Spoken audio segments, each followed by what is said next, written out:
Good morning mga ka-farmers. Isi-share ko lang po sa inyo yung bagong tanim namin na talong. Ito po ay Calixto F1 ng S-Twist. Itinanim namin dito sa tabi ng palay. Ayan po.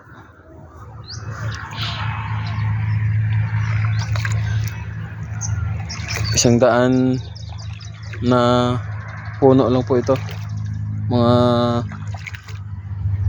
ka-farmers. Ayan. Dahil sa El Nino ngayon dito, matindi yung sikat ng araw, kaya para hindi ma-stress sa init, nilagyan muna namin ng saging para hindi siya mamatay sa tindi ng sikat ng araw. Ayan po.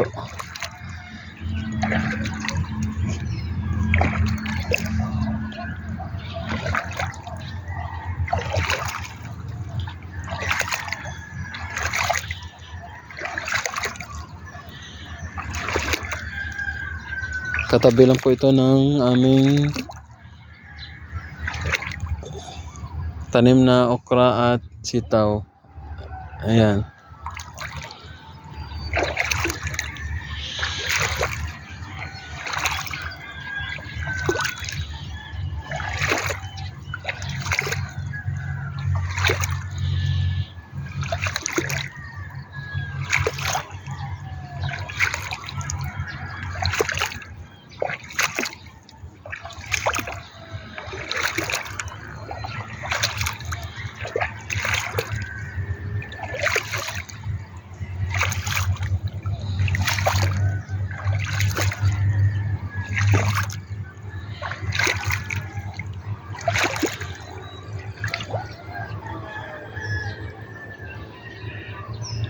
Tatlong plot lang po ito lahat mga ka-farmers.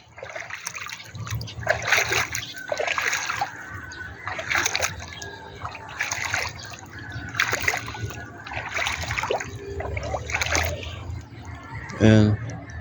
Hanggang doon yan mga ka-farmers. At meron din kaming tanim na siling panigang mga ka-farmers. Dito, marami na siyang bunga.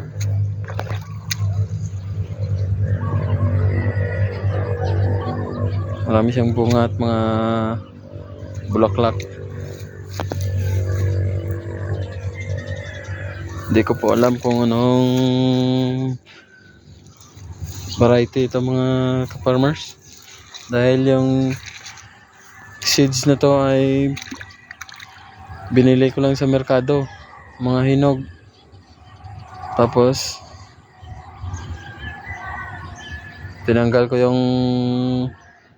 kinuha ko yung buto at binilad sa init, tapos itinanim ko.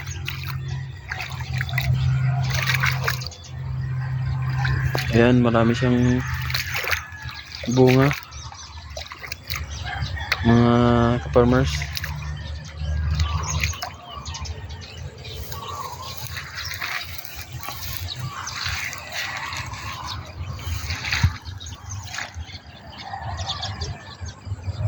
Hindi ko pa po ito na harbisan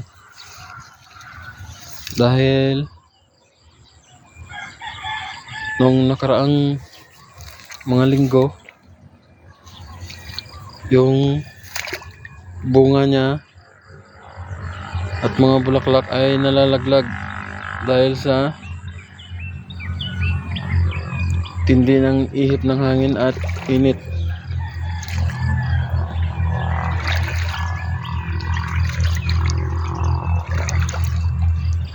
Yan mga farmers.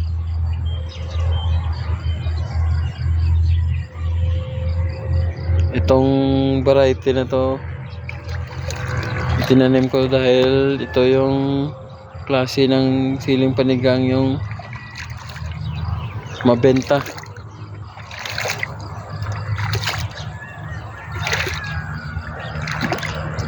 Ito yung klase ng siling panigang na mabenta dito sa amin. Gustong gusto ng mga mamimili, mga ka-farmers.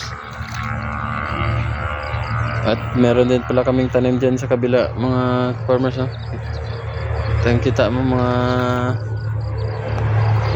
papaya. Ayan. Diyan naman po ang aming mga talong na sinasabi ko kanina naman. 100 na puno. Lagyan namin ng ng saging para hindi masira sa init. Dahil sa bagong transplant lang po, mga ka-farmers. At balik tayo dito sa aming sili, mga ka-farmers. Ngayon, hindi na nalalaglag yung yung bunga. Na-sprayan ko na po ito ng foliar at saka pangpakapit. At nabunuhan na rin natin ng 1616 ng Yara. Yan.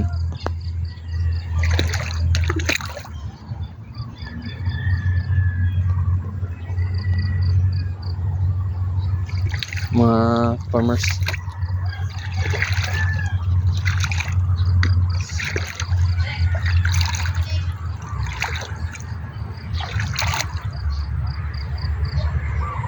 At dito naman sa dulo ng aming tanim, mga ka-farmers, gumagawa kami dito ng balon. Ayan. Para in case na wala ng tubig, dyan kami kumukuha pang dilig.